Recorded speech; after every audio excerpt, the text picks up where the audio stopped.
Destiny of an Emperor and Sweet Home are radically different takes on just the RPG genre. Both are very unique games. They don't play like anything else on the NES or on the Famicom, and that's one of the reasons that I like both of them. I played Destiny of an Emperor quite a bit over the years. It's one of my favorite retro RPGs and one of my favorite NES games. I like it because of how different it really is, and just the story overall is really cool. Sweet Home gives me a similar feeling to that, as it is one of the stranger RPGs that I've played recently. I've only actually played Sweet Home once, and I really liked it. It was just very difficult to get a hang of the controls and that sort of thing. It has some really great ideas, and I appreciate the horror setting in it. These two games are quite different, so I'll just be focusing on those differences and less on which one is better overall. So let's get into both games and just see what they have to offer. Both of these games are based on licensed properties. Destiny of an Emperor is based on a manga, and Sweet Home is based on a horror film. This is kind of the fun part of this. I have these two games that aren't necessarily original stories, and they both have source material that I can compare them to, so that's kind of cool. It's very different from the other RPGs that I've done in this fairly short series at this point. Destiny of an Emperor is an alternate history story, and it's based off of a series of manga. It loosely follows the events of the Romance of the Three Kingdoms, but it changes the story to make Liu Bei the one who's going to unite China. It is an interesting take on the story, and it's one that I really enjoy quite a bit. Sweet Home is based on a horror movie by the same name, and it follows the movie's plot to some extent. It makes several necessary changes in order to make this a turn-based RPG. It also has a number of game mechanics that are found more in survival horror games, so yeah, there's that. It's kind of a cool idea, and they do a pretty good job with it. This is one of the better movie-based games that I've played. I know that's a pretty low bar, but Sweet Home manages to pretty easily get over it. This is kind of just the general idea of these two games. The media properties that they are based on are really what connect them, aside from being just turn-based RPGs. Once you get past the fact that they're both, licensed property games and that they're both turn-based RPGs, that's when everything just gets very, very different and a lot of the comparisons fall away.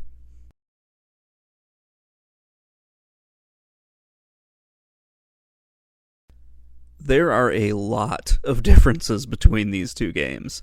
The party system, the setting, the story, the gameplay, they are all major points where these two games are different.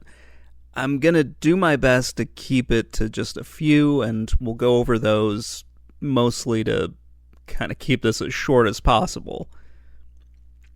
So let's go over the setting first. Destiny of an Emperor is an alternate history take on the Romance of the Three Kingdoms, which took place during the Three Kingdoms period of China. It's a low fantasy setting where you don't really deal with monsters or magic, and it's kind of a more grand story. You're not really going to defeat someone evil, you're just trying to unify ancient China, so you're not dealing with, wizards or anything like that. It's all fairly grounded in reality. Sweet Home is a horror RPG that takes place entirely in a mansion. It deals with ghosts and other supernatural stuff.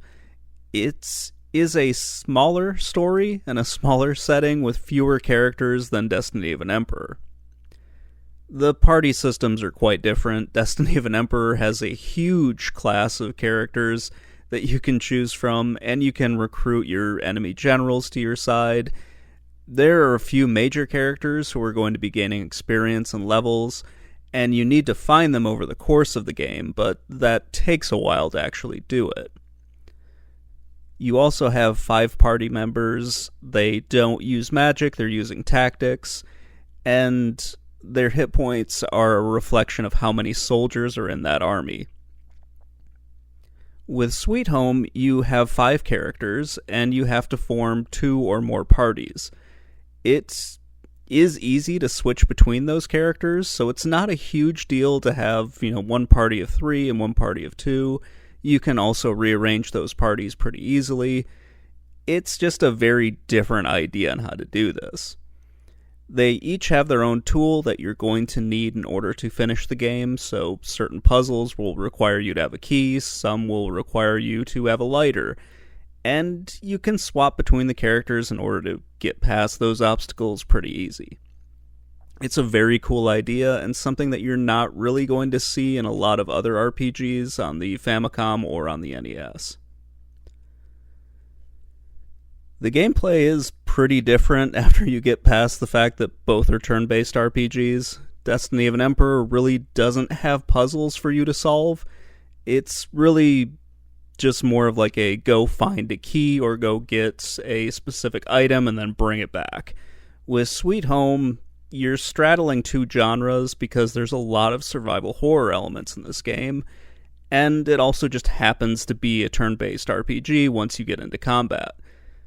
That's pretty much how the gameplay is radically different. Destiny of an Emperor sticks to that whole turn-based RPG stuff, and Sweet Home just has it in there, but it's not the main focus. It's kind of a weird game. The stories are also quite different. Some of this has to do with just the setting overall, but the goals in each game are also worth noting because those are both quite different as well. Destiny of an Emperor has you fighting a series of warlords in a quest to restore peace to ancient China. Sweet Home, you're dealing with a haunted house, and you're trying to get the hell out of there. Along the way, you have to fight off a vengeful spirit and a whole bunch of other crazy shit that's taking place in this house. The final battle in both games is quite different. The last battle in Destiny of an Emperor is a major pain in the ass, and it feels completely random on whether or not you're going to win or not. And the last battle in Sweet Home is a bit more of a puzzle. You need to pay attention to what the spirit is saying, and you need to either use a specific item or you need to pray at the right time. It's kind of an anticlimactic battle, but it is still pretty good for what it is, and it does something different from a lot of other role-playing games, which is something I'm probably going to be saying even more during this.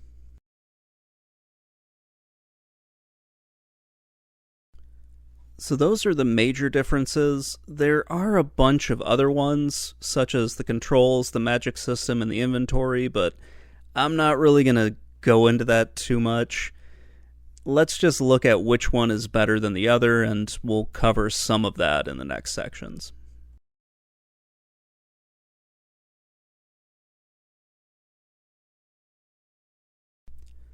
There are a few things that I think Destiny of an Emperor does better than Sweet Home. I like the way that you get your party members, and I like that this is a much simpler game than Sweet Home is. The controls are a little bit easier to get the hang of, as it isn't trying to experiment by combining 2 genres here. This is closer to what you might see from other RPGs on the home console. Not, overall, but it is closer than what Sweet Home was. Destiny of an Emperor just has a better combat system.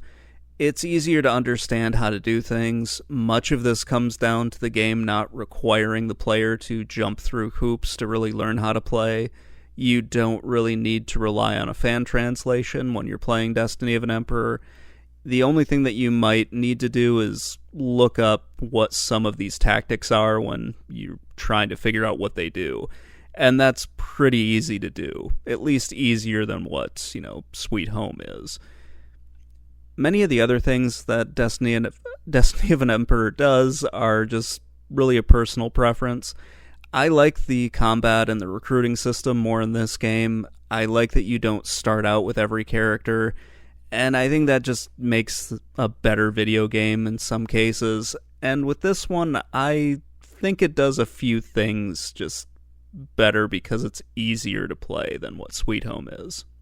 There's less of a barrier to entry for this game than there is with a fan translation of a Famicom game.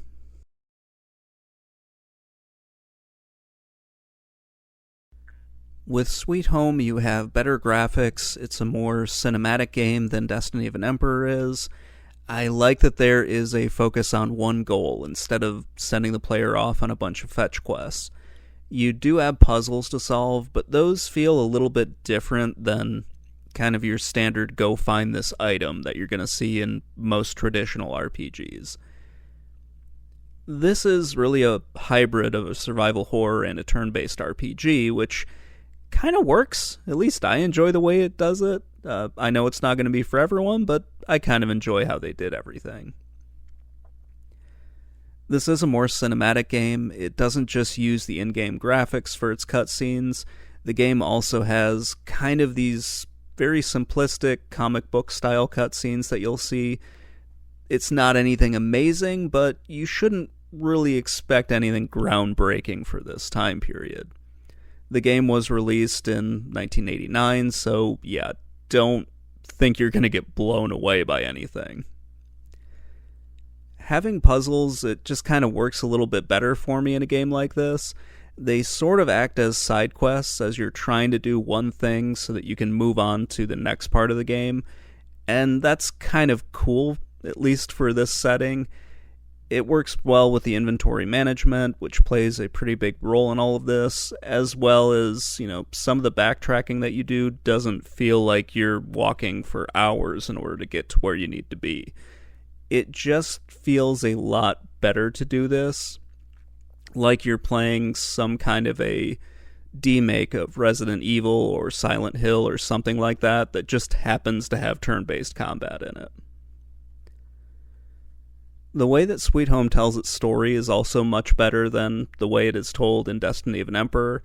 Everything feels more important with Sweet Home, and you get rewarded with the clues to just what happened before the events of the game. You learn about the group of people that came in before you to try to, defeat the evil spirit. You learn about why there's an evil spirit in this game. It's just a lot of fun to really explore this and find all the clues and all the messages that have been left behind and read through what the frescoes say, because sometimes they're not just clues on what you need to do, they explain what happened prior to you getting there. So you have essentially 3 stories going on at the same time, and it's kind of a cool way of doing it.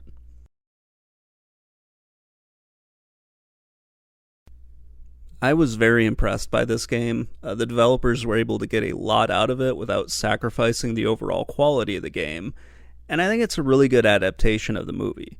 So let's get into which one I think is better and which one I would rather play.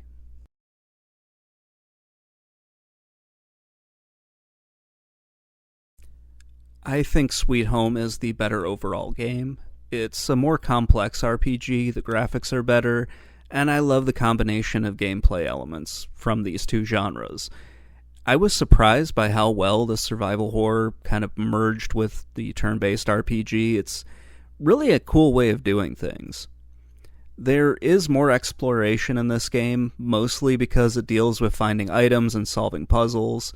This is something you normally find in a survival horror game or an action RPG, and I like how it works with this game. While it feels like a series of side quests at times, they all tie together into the main story quite well, and nothing really felt out of place with this game. While I normally side with the game that sends you on a quest to find your party members, I feel that Sweet Home did an excellent job of making each of your party members feel more important. In some RPGs, you have a party member who just kind of feels out of place, or like they are not as important as one of the others, like you could probably get by without them. That really wasn't the case here, as each party member in Sweet Home has a tool that is required in order to beat the game. Sweet Home also has the advantage for just being new to me. I've only really played this once, and I just found it to be a lot of fun. I really like the horror setting and the graphics, and the story's just really good. I had a lot of fun playing this game.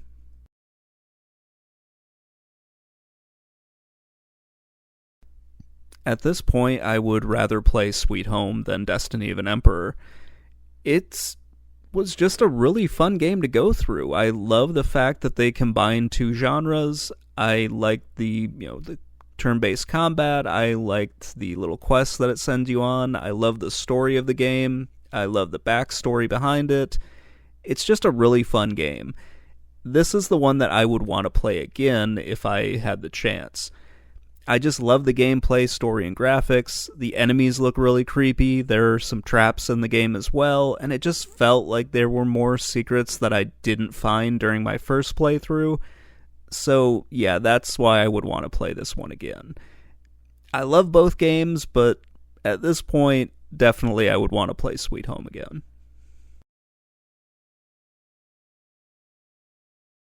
Comparing anything to either of these games can be pretty hard. They're both very different games from the other RPGs on both the NES and on the Famicom, and also from each other. This is a case where I think one is better, and that is also the one that I would want to play, just because one is much newer to me than the other one is. I was really interested in seeing what Sweet Home had to offer, just knowing that it was partially an inspiration for Resident Evil. That's really cool. And seeing a lot of the things that are in Sweet Home that pop up in other series, like Resident Evil, Silent Hill, and also Fatal Frame to some extent. I got a lot more Silent Hill vibes when I was playing through this game than I did Resident Evil, because it has a lot of the tropes from a survival horror game. You're going to see some similarities with pretty much every game in that genre, but for this one, just looking at it as a role-playing game, yeah, it's got a lot of similarities to other role-playing games as well, just because of the turn-based combat and the way it has you go throughout the game. I had more fun with it than I did with Destiny of an Emperor.